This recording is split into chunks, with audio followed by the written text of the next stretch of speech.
im Takt. Wenn sie am Spinnrad hockt, ist sie ganz. Der flumige Hang lässt sich gefolgig zum Faden zusammen. Wie wenn es Bubi-Licht wäre. Am Spinnrad sticht sich kein Dornrösli.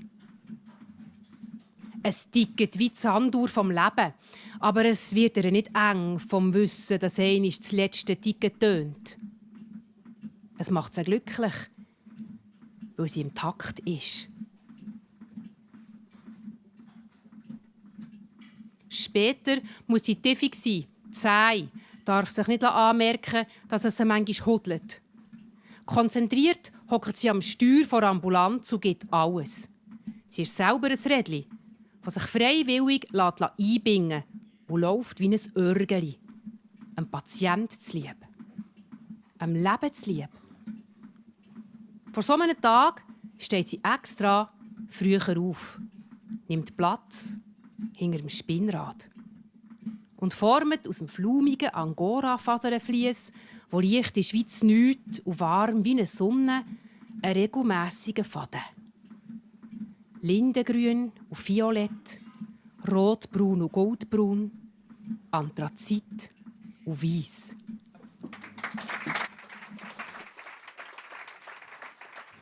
Das ist Esther von Siebenthal aus Schwarzenburg, die uns da etwas vorgesponnen hat.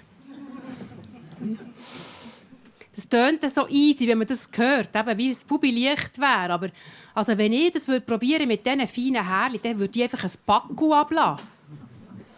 Wie schwer ist das, Lehren zu spinnen, Esther? Man muss Geduld haben und man muss einfach üben. Und immer wieder dranbleiben und nicht aufgeben. Und dann geht das. Ja, das ist jetzt mir ein bisschen zu einfach. Jetzt musst du noch ein bisschen genauer werden. Wie lange hätte das gedauert, bis du das so gut hast können? Also ich hatte etwa 3 Wochen und war einfach eben schon ein bisschen dran gewesen. Also man kann nicht einmal spinnen und dann wieder 3 Wochen nichts.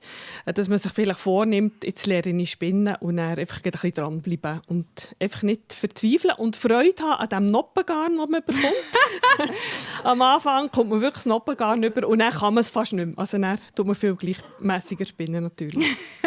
Sehr schön. Und in diesem Text heisst es noch immer, am Spinnrad sticht sich kein Dornrösli. Aber in diesem Märchen vom Dornrösli, dort hat sich ja das gestochen beim Spinnen. Wie ist denn das gegangen? Ja, früher hatten wir so Handspindel und die waren natürlich auch viel gröber, so Metallstangen und die sehr spitz gewesen. Heute hat man das natürlich viel als feiner von der Mechanik her und sehr schöne Räder. Aber es hätte schon sein können, dass das Dornrösli sich gestochen hat. Das ich nehme es schon an, dass das auch mal so war. Ja. Jetzt hört man gerne wieder, leg nicht Angora an, das ist Tierquälerei. Ich kann mir nicht vorstellen, dass du deine Tiere quälen. Du hast die so gern. Und die sind so zahm, das kann überhaupt nicht sein. Wie bringst du die Wolle aus dem Fell? Ja, so einen Unterwollenkamm. Und das ist eigentlich nichts anderes wie bei Hunden oder bei Katzen, die lange Haare haben. Man nimmt einfach die Unterwolle raus, sobald das Küngeln jetzt in meinem Fall im Haarwechsel sind. Und manchmal muss ich sie noch ein bisschen scheren, je nach Küngel. Es ist verschieden. Aber eben, du nimmst die auf die Chance und dann tust du da gemütlich. Das ist... Genau, dann nehme ich vor allem einfach eben die Unterwolle raus, die sich gelöst hat. Wenn man das nicht macht, übrigens, dann verfilzt es die Wolle, also die neuen Härchen mit den Längen, und dann gibt es eine Filzwolle und das ist eben für den Küngel auch nicht gut und für die Spinnen auch nicht. Die Faser ist die Grundqualität, wo alles Lebende daraus gemacht ist. Denken wir nur an unsere Haut, das ist auch ein Gewebe. Wir bestehen aus diversesten Geweben. Du verspinnst also eine Ursubstanz zu einem Faden. Und dieser Faden ist ja auch ganz eine wichtige Grösse. Man redet immerhin vom Lebensfaden, vom roten Faden, vom Knosch im Fadenkörbli. Was bedeutet dir dieser Faden? Bedeutet das, dass du beim Spinnen am Leben ganz besonders nach bist?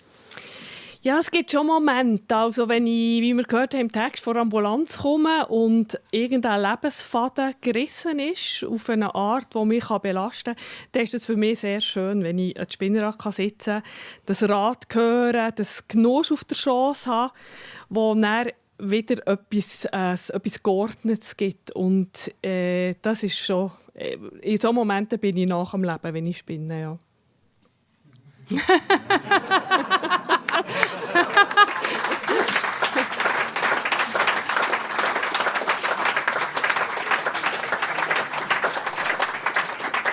Also ich muss gerne sagen, wenn ich wohl spinne. Ja. Wir haben es schon nicht falsch verstanden. Ja, ich nehme es an, genau. Danke vielmals Esther und ihrem Spinnrad.